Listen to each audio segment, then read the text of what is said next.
Hai Sobat Sinema, selamat datang di channel Rangkuman Sinema. Hai Sobat RS, apa kabar semua? Semoga kalian baik-baik saja ya. Kali ini kita kembali akan membahas alur cerita sebuah film yang tentunya sangat menarik. Namun sebelum itu, silakan kalian subscribe channel ini. Jika kalian suka dengan video ini, silakan like dan share. Dan apabila ada film yang kalian ingin RS bahas alur ceritanya, silakan tuliskan di kolom komentar. Anak merupakan harta paling berharga bagi orang tua. Seluruh orang tua pasti akan melakukan apapun demi menjaga buah hatinya. Termasuk Laura yang di film Sun ini memiliki seorang anak laki-laki.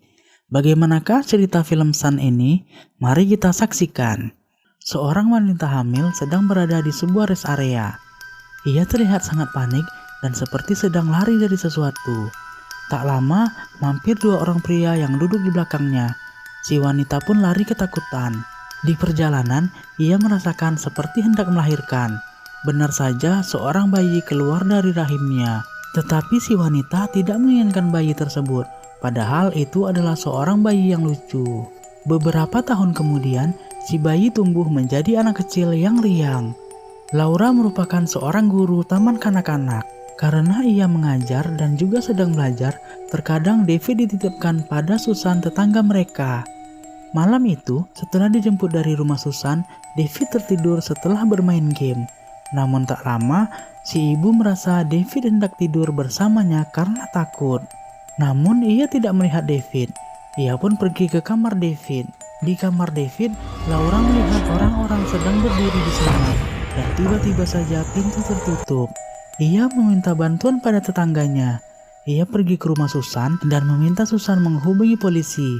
Ia kembali ke rumah dengan membawa pisau. Namun saat di kamar David, ia hanya melihat David sendiri terbaring tanpa menggunakan pakaian. Polisi mendatangi rumah tersebut. Namun karena tidak ada pintu atau jendela yang dibobol secara paksa, polisi mengira ia mengalami tidur berjalan dan bermimpi. Laura bersikeras bahwa orang-orang itu ada di kamar David dan ia tidak bermimpi. Sang detektif yang bernama Paul pun coba mempercayai untuk menghiburnya. Laura memeriksa tubuh David untuk melihat sesuatu, namun tidak menemukan apa-apa. David mengatakan ia bermimpi tenggelam di sungai darah. Laura yang sedang mengajar didatangi Paul yang memberinya kartu nama jika suatu saat Laura memerlukan bantuan. Laura kembali bermimpi tentang David. Laura kembali melihat seseorang di rumahnya dan langsung menghubungi Paul. Setelah berkeliling, Paul tidak menemukan apa-apa. Saat mereka sedang berbincang, David menghampiri dan mengeluhkan sakit di perutnya. Tiba-tiba saja David memuntahkan darah yang cukup banyak. Mereka membawa David ke rumah sakit. Saat diperiksa, terdapat memar di tubuh David dan tiba-tiba saja David mengamuk. Dokter melakukan berbagai tes pada David, namun seluruh hasilnya negatif dan David tidak sakit apa-apa. Dokter menyampaikan bahwa Laura harus bersiap dengan kemungkinan terburuk, bahwa David bisa saja tidak akan bangun kembali karena kondisinya yang semakin memburuk. Laura mengira David diracuni orang yang kemarin ada di kamarnya. Namun dokter menyangkal hal tersebut karena tidak ditemukan apapun di tubuh David. Kondisi David semakin memburuk dengan memar yang menjalar hingga ke wajahnya. Laura pun merelakan jika David harus pergi meninggalkannya. David kembali mengeluarkan darah dari mulutnya.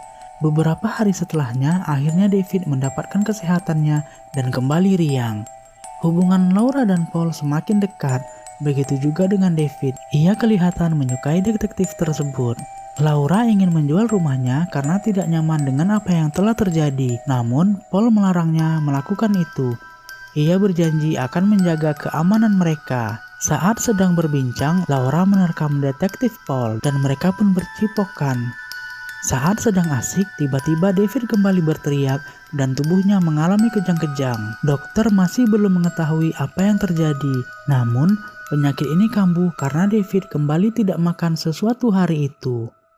Kepada Paul, Laura mengatakan bahwa dulu ia adalah seorang anggota sekte. Namun, ia kabur dari sekte tersebut. Dan ia yakin bahwa orang-orang yang berada di kamar David adalah orang-orang dari sekte tersebut. tubuh David kembali mengalami memar-memar. Saat sedang menjaga David, Laura bermimpi tentang sekte yang diikutinya. Dari jendela, Laura melihat dua orang yang dulu mengajarnya saat hamil.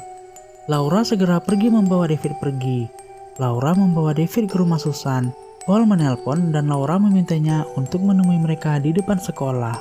Saat Laura kembali ke rumah Susan, ia mendapati pintu rumah tersebut terkunci.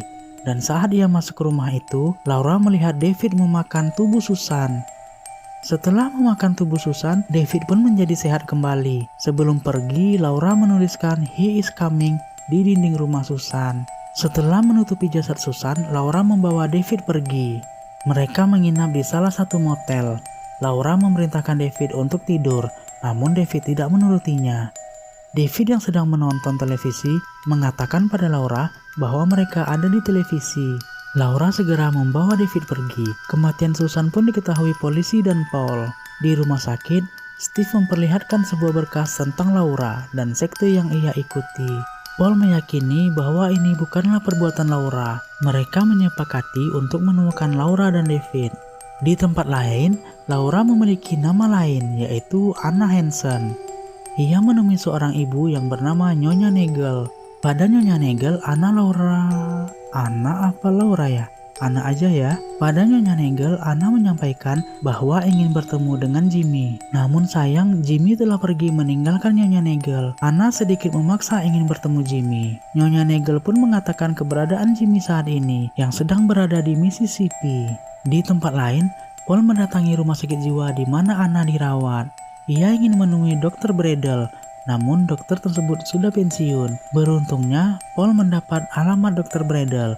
Paul menemui dokter itu di rumahnya. Dr. Bradel menceritakan tentang Laura, bahwa ia mengalami pelecehan yang sangat berat. Dr. Bradel mengatakan bahwa cerita tentang sekte adalah cara Anna untuk mengalihkan kesalahannya. Anna pergi dan menemui Jimmy. Jimmy menceritakan kejadian yang sebenarnya terjadi pada Anna. Anna merupakan korban perbuatan ayahnya. Ayah Anna membiarkannya diperkosa setan. Namun Anna menolak untuk mempercayai itu. Di tengah percakapan mereka, David kembali mengalami sakit. Anna membawanya ke suatu motel. Anna menidurkan anaknya yang sedang sakit di motel tersebut, dan ia pun ikut tertidur. Di tidurnya, ia kembali bermimpi tentang sekte ayahnya. David yang sedang tidur tiba-tiba saja terbangun dan mengerang kesakitan. Ia meminta makan pada Anna. David berontak seperti binatang buas yang kelaparan. Anna pun menenangkannya. David meminta makan pada Anna. Anna yang berlari ke mobil melihat preman yang sedang menyiksa seorang wanita. Setelah menenggak minuman keras, Anna memancing preman tersebut ke kamarnya untuk melakukan skidi papap. Namun, bukannya melakukan mantap-mantap, Anna malah menjadikan pria tersebut sebagai makanan David. David pun menerkam dan memakan tubuh pria tersebut hingga hanya tersisa potongan tubuh. Anna kembali teringat tentang sekte ayahnya di mana ia melakukan ritual pemanggilan iblis. Anna kembali harus membereskan kejahatan anaknya dan menulis "He is coming" kembali. Paul mengetahui Anna menemui Jimmy. Bersama Steve, ia mengejar Anna ke tempat Jimmy. Namun sayang, di tempat Jimmy, mereka hanya menemukan mayatnya yang juga bertuliskan "He is coming". Steve mendapat telepon bahwa Anna baru saja keluar dari motel tempatnya menginap. Di motel tempat mereka menginap, ibu dan anak ini berbincang-bincang santai. Anna mengatakan bahwa tak lama David akan segera sakit kembali dan mungkin Anna tidak bisa lagi membantunya. Paul dan Steve kembali menemukan sebuah jasad yang merupakan pria yang dimakan David. Anna mengajak anaknya pergi ke sebuah festival. Di tempat itu, sakit David kembali datang dan perutnya berdarah. Anna membawa David kembali ke motel. Saat di motel, Anna melihat orang yang ingin menangkap David. Ia pun menembak ke arah orang tersebut. Ternyata itu adalah Steve dan dua orang rekan polisinya. Anna menelpon Paul dan mengatakan ia akan kembali ke tempat di mana ini semua bermula. Anna pergi ke rumah ayahnya di mana mereka melakukan ritual sekte tersebut. Rumah itu terlihat berantakan seperti ditinggal secara tiba-tiba. Anna membawa David masuk ke rumah tersebut. Ia membacakan mantra pemanggilan iblis.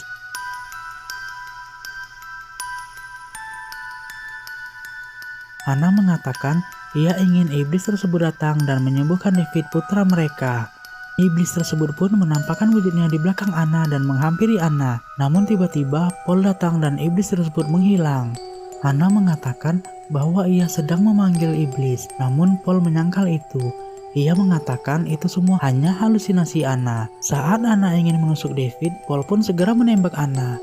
Setelah kepergian ibunya, David kembali terbaring di rumah sakit. Paul menjenguk anak itu dan mengatakan akan selalu menjaganya. Paul mengiris tangannya dan memberi makan dengan daging dari tangannya tersebut. Ternyata Paul merupakan anggota dari sekte setan itu. Di akhir film, David pun bertemu ayahnya yang seorang iblis. Itulah alur cerita film ini, sob. Setiap ajaran agama pastinya melarang kita untuk bersekutu dengan setan atau iblis ya, sob, karena hanya kerugian yang akan kita dapatkan. Semoga kita dapat mengambil pelajaran dari cerita ini ya, sob. Terima kasih yang sudah menonton. Sampai jumpa di rangkuman sinema lainnya.